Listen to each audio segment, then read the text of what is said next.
PGT కెమిస్ట్రీగా work చేస్తున్నాను.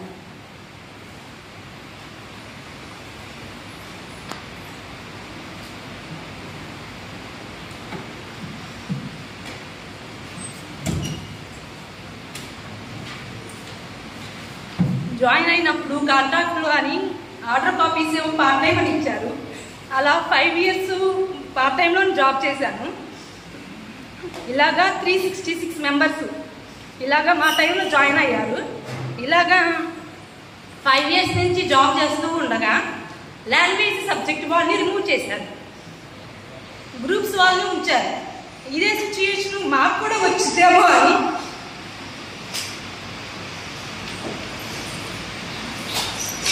చాలా ఆందోళన. 1 year పాటు పెరుగుతుంది అంటున్నారు.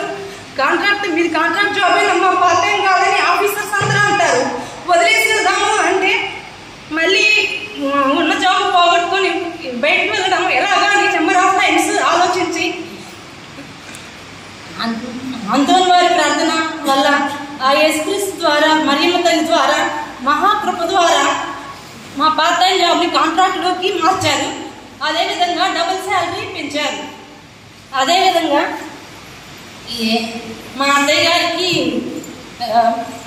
నడిచేటప్పుడు కాళ్ళు నొప్పిగా ఉండడం వల్ల హాస్పిటల్ తీసుకువెళ్తే సర్జరీ చేయాలి అన్నారు. మా అత్తయ్య గారికి షుగరు, బీపీ, అలాగే హార్ట్ బీట్ అనేది కంట్రోల్లో లేకపోవడం వల్ల ఒకసారి వెళ్ళినా కానీ కొంచెం మళ్ళీ సెట్ అయిన తర్వాత ఆపరేషన్ సర్జరీ చేస్తా అన్నారు.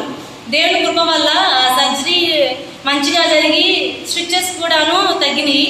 ఏ ఇన్ఫెక్షన్ లేకుండా బాగా నయమైంది. అదే కాకుండా చాలా విషయాల్లో దేవుడు నా భర్త విషయంలో కానీ, నా విషయంలో కానీ, యాక్సిడెంట్ అయిన విషయంలో కానీ ఎన్నో సందర్భాల్లో అపవాదం నుంచి మమ్మల్ని కాపాడాడు దేవుడు.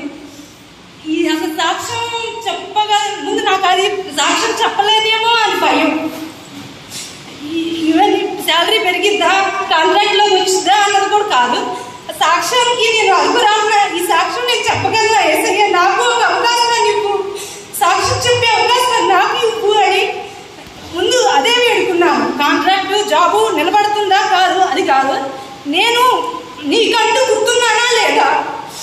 చాలాసార్లు నా బిడ్డల విషయంలో కానీ, వాళ్ళ ప్రవర్తన విషయంలో కానీ దేవుడికి విన్నవిస్తూ ఉన్నాను. ఆయన నా ప్రార్థన విని నన్ను ఎంతగానో కరుణించి నాకు ముందుగానే ఒక విషయం చెప్పాలంటే జాబ్ అనేది నాకు నేనుగా కూడా అప్లై చేసుకోలేదు, వేరే నా కొలీగ్ ద్వారా తెలిసింది.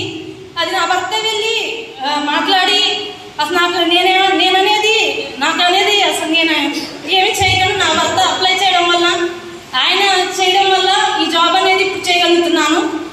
ప్రైవేట్ కాలేజెస్కి వెళ్ళి చేయగలనా అంటే థైరాయిడ్ ప్రాబ్లమ్స్ ఉన్నాయి నాకు, 8 hours చెప్పగలనా అని, చైతన్య, నారాయణ ఇలాంటి కాలేజెస్కి వెళ్ళి చెప్పగలనా అని ఒక సందేహం వచ్చేది. ఈ జాబ్ అనేది కనుక పోతే ధైర్యం చేసి వెళ్దాం అనుకున్నాను. కానీ దేవుని మహాకృప వలన నన్ను కాంట్రాక్ట్లోకి, పార్ట్ టైం జాబ్ని కాంట్రాక్ట్లోకి మార్చారు. ఆయన కృప ఇంకా ఉంటే MTS కూడా వస్తుంది అని నమ్ముతున్నాను. మీరందరూ మా కుటుంబం కోసం, మా ఆరోగ్యం మంచి దేవుని ఆధ్యాత్మికంగా ఎదగాలని, మా కోసం ప్రార్థిస్తారని ఈ చిన్న సాక్ష్యాన్ని దేవుడు దీవించును గాక. Praise the Lord. Hallelujah, hallelujah, hallelujah, hallelujah. Praise the Lord, praise the Lord, praise the Lord. దేవుడు ఎప్పుడు కూడా మంచి కార్యాలు చేస్తూ ఉంటాడు. కొన్నిసార్లు ఆశ్రమం చేయాలని దేవుడు ఎప్పుడు తన పిల్లలకు పంచుకోడు. నువ్వు అడిగినప్పుడు నీ విశ్వాసాన్ని పరీక్షిస్తాడే తప్ప ఇవ్వకుండా మాత్రం అయితే మనకు ఒప్పిక ఉండాలి. అలాగే మనందరం కూడా విశ్వాసంలో ఎదగాలి. కాబట్టి చదువుకు మరియు తన జీవితంలో ఇంకా అనేకమైన అనుగ్రహాలు పొందాలి. అలాగే మన భర్త సురేష్ ముఖ్యంగా తన జీవితంలో కూడా దేవుడు ఎన్నో గొప్ప చేయాలని, వారి బిడ్డలు కూడా దేవుని యొక్క దైవ జ్ఞానం, దైవ ఎదగాలని ముఖ్యంగా అలాగే ముఖ్యంగా జేఎస్ గారు కూడా సంపూర్ణ కలిగి జీవించాలని మేము ప్రార్థన చేశాం, మరి ప్రార్థన చేస్తూనే ఉంటాం.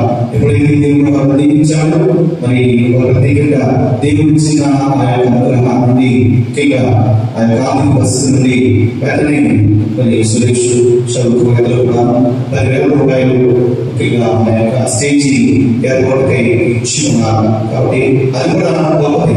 దేవుడు భక్తులు మాత్రం కాదు, దేవుడి ఇవ్వడం కూడా మంచిది. ఎందుకంటే మనం దేవుడు తీసుకున్నప్పుడు దేవుడికి ఎంతో పేరు మనం చేస్తూ ఉంటాడు. తీసుకోవడం మాత్రమే కాదు, లేకపోతే మర్చిపోవడం కాదు, దేవుడి స్తోత్రాలు చెల్లించుకోవాలి. పొద్దునే సురేష్ చూసి ఈ శుభాలను నాకు చెప్పాడు. ఎంతో నేను ఆనందపడ్డాను, సంతోషపడ్డాను. ఇంకా ఎదగాలి, ఇంకా భరించాలి అని కోరుకుంటూ దీవించారు. వెంటనే వాళ్ళు కూడా స్పందించి దేవుడి చిత్రంలో దేవుని కూడా సమర్పణ చేస్తున్నాను. కాబట్టి అప్పుడు జ్ఞాపకం ప్రార్థన చేస్తున్నాం. ప్రభుత్వం